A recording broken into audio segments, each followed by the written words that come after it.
Good evening. Good evening, everyone. Bonsoir tout le monde.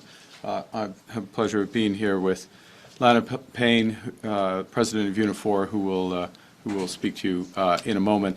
Lana and I were just having a meeting, a pre-scheduled meeting, to discuss the situation in our economy, how we can work together across a range of industries, forestry, aerospace, automobiles, and beyond.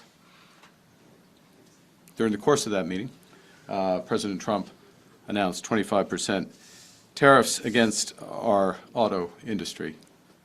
And this is a direct attack, to be clear, a direct attack on the very workers that I stood in front of, Unifor workers I stood in front of this morning at the Ambassador Bridge. A bridge that is a symbol and a reality up until now of the tight ties between our two countries, ties of kinship, ties of commerce, ties that are in the process of being broken.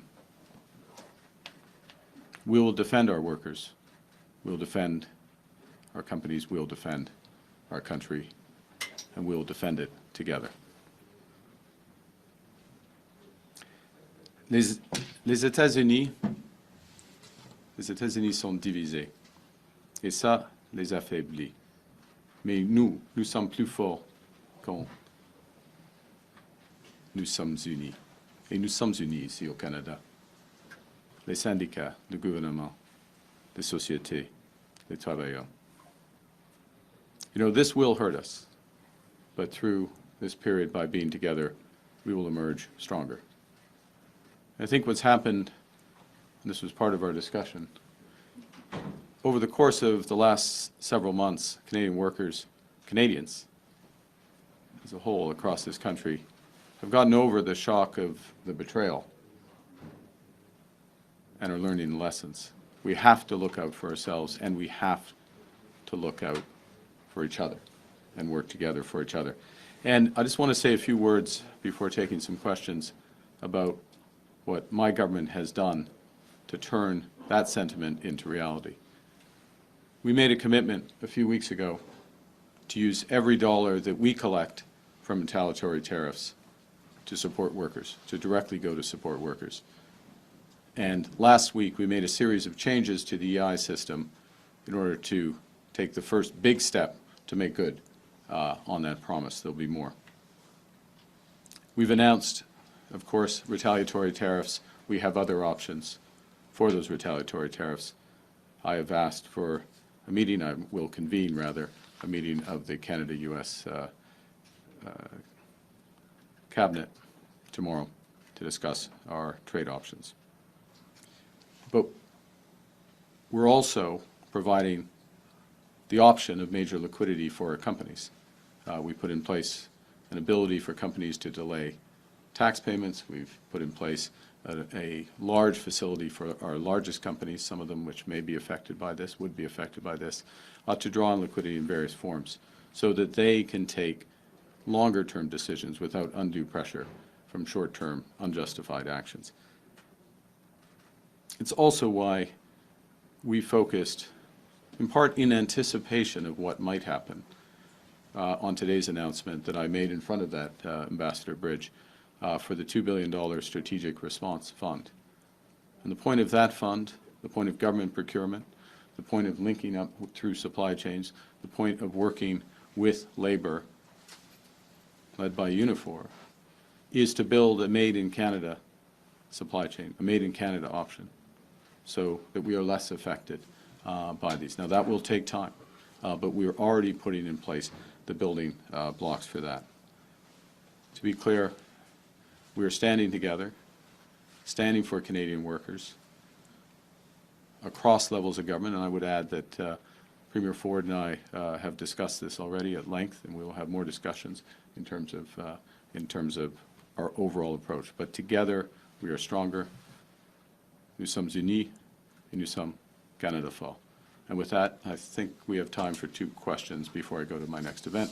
This evening, I will, je vais observer, je reviens à Ottawa ce soir pour d'autres réunions en ce qui concerne ce sujet. D'accord. Première question. Do you have any clarity on how Canada will be impacted and how parts will be treated? And how will you respond? Will you retaliate? Yeah, this is a crucial question. I'll give a short answer. We do not yet have the executive order. And so there are different variants of the 25% announcement that was made today. One would be that it is only on the, this is still significant to be absolutely clear, but on the part component of a car. Another would be that it's on the entire vehicle. We await the executive order for that clarity. But to be absolutely clear, even in the more, quote, restricted version of this, it is a significant action. It's entirely unjustified. It's entirely inconsistent with CUSMA and indeed the long history of relations in the auto sector right back through the Auto Pact. Oui. Est-ce qu'on peut avoir la traduction avant la question, s'il vous plaît? La dernière question? Non, non, oui, en fait, sur votre réponse. OK. Oui, juste traduire. OK. En ce qui concerne les détails, ils sont des grands détails. C'est de grandes questions. C'est le tarif, le nouveau tarif américain, c'est 25% sur l'automobile en total ou les pièces, les components. Même dans la situation, même dans la deuxième situation, c'est sérieux pour notre industrie. Et on verra, on attend l'ordre exécutif du président. Mais n'importe quel choix, c'est une violation. Il a trahi notre accord commercial. Et c'est le président. Ma question, c'est est-ce que vous allez avoir une réponse immédiate? Quelle sera-t-elle? Okay. Et est-ce qu'il est temps de parler à M. Trump? Oui. Pour la deuxième partie, oui. Vous allez l'appeler? Oui. Quand? On verra. Tôt. Demain? OK, tôt. Ça suffit. Hein?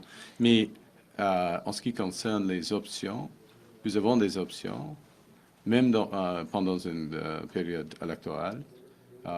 Nous avons des options d'avoir des reprises tarifaires.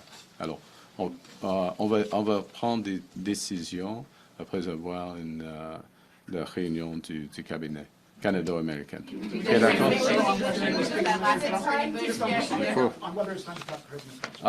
Yeah, I think it would be appropriate that the President and I speak, given the action that he's taken. I'm sure that will happen soon. I'm not going to give you a precise timing on that. In terms of options, which was the second part of Ms. Martin's question, even during a caretaker period of government, we have anticipated this possibility. We have put in place the mechanisms so that if it is appropriate for retaliatory tariffs, and there's many considerations to be taken in those regards, and I want to have the meeting of our cabinet, Canada-U.S. cabinet, other considerations. We need to see the details of the executive order, but we will take the steps that are in the interests of Canadian workers of Canada. We are going to stand up for Canada.